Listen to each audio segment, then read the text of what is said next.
जय हिंद मेरे प्यारे साथियों। स्टेनोग्राफर जो ग्रुप सी और ग्रुप डी के एसएससी के एग्ज़ाम हुए हैं, उनकी जितनी भी डेटा है, मैक्सिमम डेटा सब अवेलेबल है।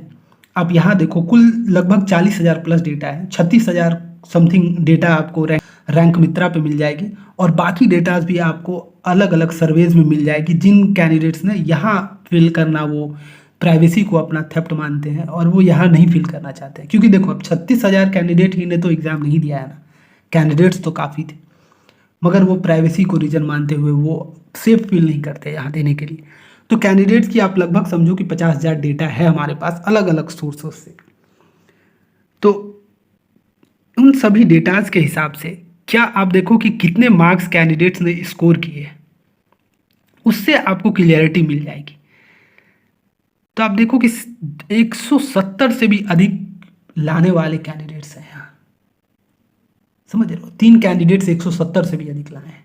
160 से भी अधिक लाने वाले कैंडिडेट्स हैं, 12 कैंडिडेट्स है टोटल।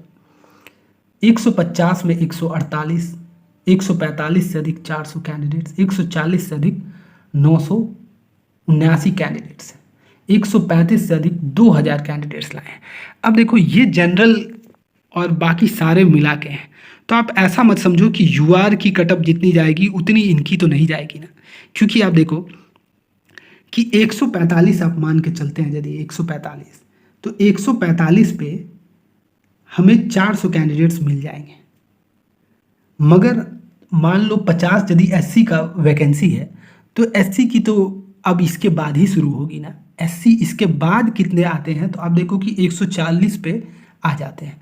मान लो एसटी की 20 वैकेंसी है, तो 20 वैकेंसी कब पूरेगी, 135 के नीचे आएगी तब पूरेगी। समझ रहे हैं आप। उसी तरह आप देखो कि ईडब्ल्यूएस की वैकेंसी कब पूरेगी, मान लो कि 200 वैकेंसी है, तो उनकी भी 135 पे आएगी तब होगी उनकी। तो ये फ्लक्चुएशन रहती है मार्क्स में।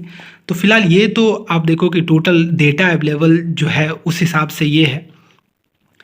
अब इन्होंने जो है कि नॉर्मलाइज्ड मार्क्स भी दिया है, मैं लेकिन उससे सहमत नहीं हूँ नॉर्मलाइजेशन से।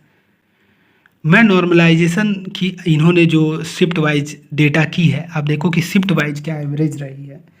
तो टोटल नंबर ऑफ शिफ्ट आप देखें तो 11 शिफ्ट, 10 शिफ्ट है टोटल, ठीक है। और एवरेज मार्क्स आप देखो तो 90 है एवरेज मार्क्स। तो एवरेज से कहीं भी मार्क्स आप, जैसे कि इसकी 90 है, इसकी 91 है 6 अगस्त की, 7 अगस्त की 93 है, फिर 7 अगस्त के थर्ड शिफ्ट की 96 है। अब इतने इतने कैंडिडेट्स हैं इसके, तो ये तो एवरेज मार्क्स आ रही है। अब देखो कि 11 अगस्त की जो है, 11 अगस्त के फर्स्ट शिफ्ट की 107 है, तो इसकी आपको नॉर्मलाइजेशन में मार्क्स बहुत कम बढ़ने के चांस होंगे। और वहीं आप इनकी देखोगे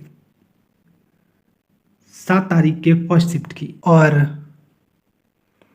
11 तारीख के फर्स्ट शिफ्ट की देखोगे तो डिफरेंस कितनी है, 107.5 और 90, यानी कि लगभग 17, 17.5 नंबर की आपको डिफरेंस दिखेगी।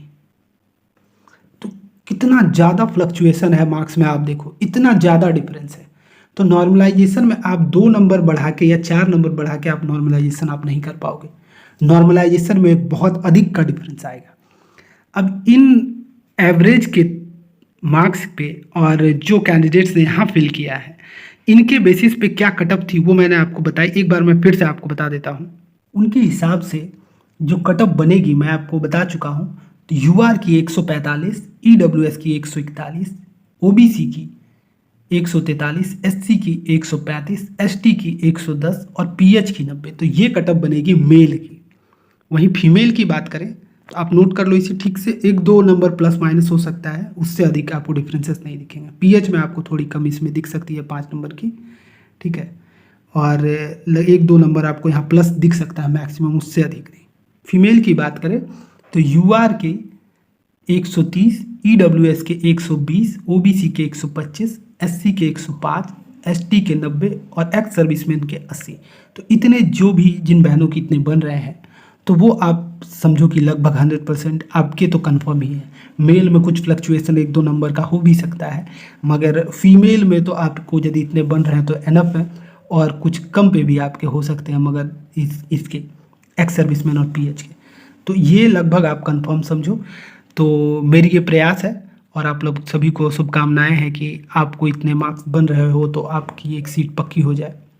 जिन भाई बहनों ने अभी तक सब्सक्राइब नहीं किया है तो हमारे चैनल को सब्सक्राइब कर ले, हमारे प्रयास को एक जोर मिलेगा। और आप सभी को एक बार फिर से शुभकामनाएं। जय हिंद।